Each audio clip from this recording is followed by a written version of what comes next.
Is it working? Sorry, I'm kinda nervous. Hello everybody!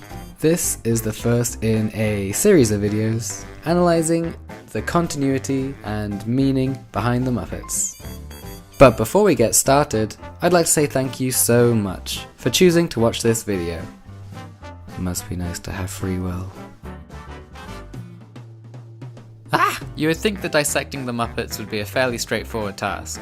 Most of their outings are self-contained shows or films that explore extremely lovable, but relatively one-note characters. In their 40 plus years of history, they've barely changed, right? Wrong.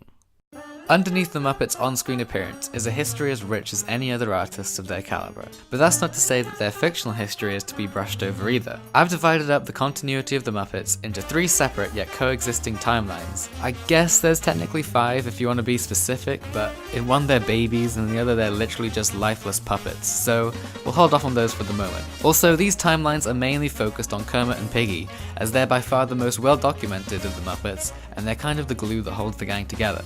But anyway, I've labelled the timelines as follows. Number 1, the real life timeline. Number 2, the show timeline. And number 3, the film timeline.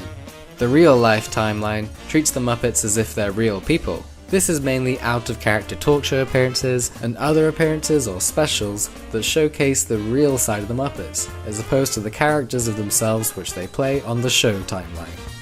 Now, despite the name, the show timeline consists of much more than just the Muppet Show. It includes every Muppet film in which they play a version of themselves. The film timeline is for the occasional film specials and shows where they don't play themselves. For example, Muppets Treasure Island. Now, let's get started with the real-life timeline. Kermit was born in a swamp, the location of which is up for debate, as the eldest of 3,265 siblings. But in a Studio Q interview from 2011, he mentions he left home as soon as he dropped his tail and grew legs, which is suggested to be 12 years old in the film Kermit's Swamp Years. Although that film is technically a part of the show timeline, the information regarding Kermit's transition is the only thing that we'll be taking from it.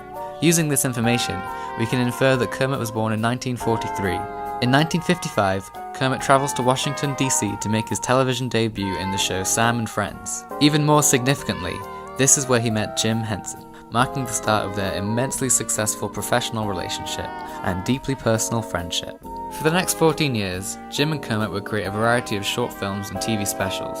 This period saw a lot of experimentation and growth in their craft and strengthened their talents as performers and creators. A notable short is Muppets on Puppets from 1968, where Kermit met Ralph the Dog, a fellow puppet actor that had been working since 1963 on shows like The Jimmy Dean Show.